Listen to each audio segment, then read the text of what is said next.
Daily سالار Urdu digital کی خصوصی پیشکش منظرنامہ میں سبھی ناظرین کا خیر مقدم۔ آج کی اہم خبروں میں سب سے پہلے اوم برلا نے کانگریس کے امیدوار کے سریش کے خلاف کامیابی حاصل کی اور دوبارہ لوک سبھا کے اسپیکر کے طور پر منتخب ہوئے۔ پی ایم نریندر مودی اور کانگریس کے رہنما راہل گاندھی نے اوم برلا کو مبارکباد دی۔ جلسے میں پی ایم مودی نے اوم برلا کے پارلیمانی کردار کی تعریف کی، جبکہ راہل گاندھی نے امید کی کہ برلا اسپیکر ہاؤس میں مخالفت کو بات کرنے کا موقع دیں گے۔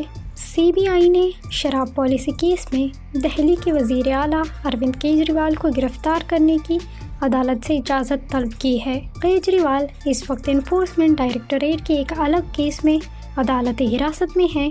آج راؤس ایونیو کورٹ میں پیش ہوں گے۔ سپریم کورٹ بھی ان کی درخواست کی سماعت کرے گی، جس میں دہلی ہائی کورٹ کے ان کی ضمانت کو روکنے کے حکم کو چیلنج کیا گیا ہے۔ عام آدمی پارٹی نے بی جے پی پر کیجریوال کے خلاف سازش کرنے کا الزام لگایا۔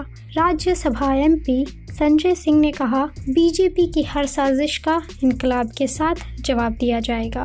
آخرکار سچائی جیتے گی۔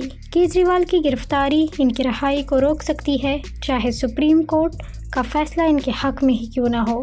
سینٹرل واٹر مینجمنٹ اتھارٹی نے کرناٹک اور تمل ناڈو کے درمیان پانی کی تقسیم کے مسائل پر غور کیا، جبکہ اس وقت ریزرویئرز میں پانی کی کمی کا سامنا ہے۔ کرناٹکا کے مین ریزرویئرز میں پانی کی آمدن 70% سے زیادہ کمی ہے، جبکہ تمل ناڈو نے اپنے ریزرویئرز میں ٹی ایم سی 3.97 پانی جاری کیا ہے۔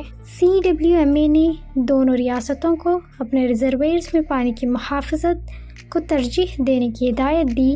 اتھارٹی نے کاویری پانی اختلافات محکمے کے تعینات کے مطابق جاری کرنے کے لیے کرناٹکا کو بھی یقینی بنایا۔ باگل کوٹ میں بجلی کی لائن نے 1 ٹن والے چھت گرنے سے 2 ہلاکتیں اور 4 زخمیوں کا سبب بنا ہے۔ یہ واقعہ دارسار مدی گاؤں کے درگا دیوی فیئر کے دوران واقع ہوا۔ مرنے والوں میں شامل سنتوش سناگر اور ان کی ساس شوبھا ہیلنورا ہیں۔ 4 اور زخمی ہوئے، جن میں شری کانت، مہیش، کستوری اور سنگیتا شامل ہیں۔ ہاسن ضلع کے سکلیش پور تعلق پٹلا بیٹا میں مقامی ڈرائیورز نے ایک گروپ سیاحوں پر حملہ کیا، جنہوں نے جیپس کے بجائے سائیکلز کو چنا تھا۔ یہ حملہ اس وقت ہوا جب بھویت پجاری جیسے سیاح دکشن کنڈا سے مخصر تھے، جنہیں ڈرائیورز نے تشدد سے دہشت گردی کی۔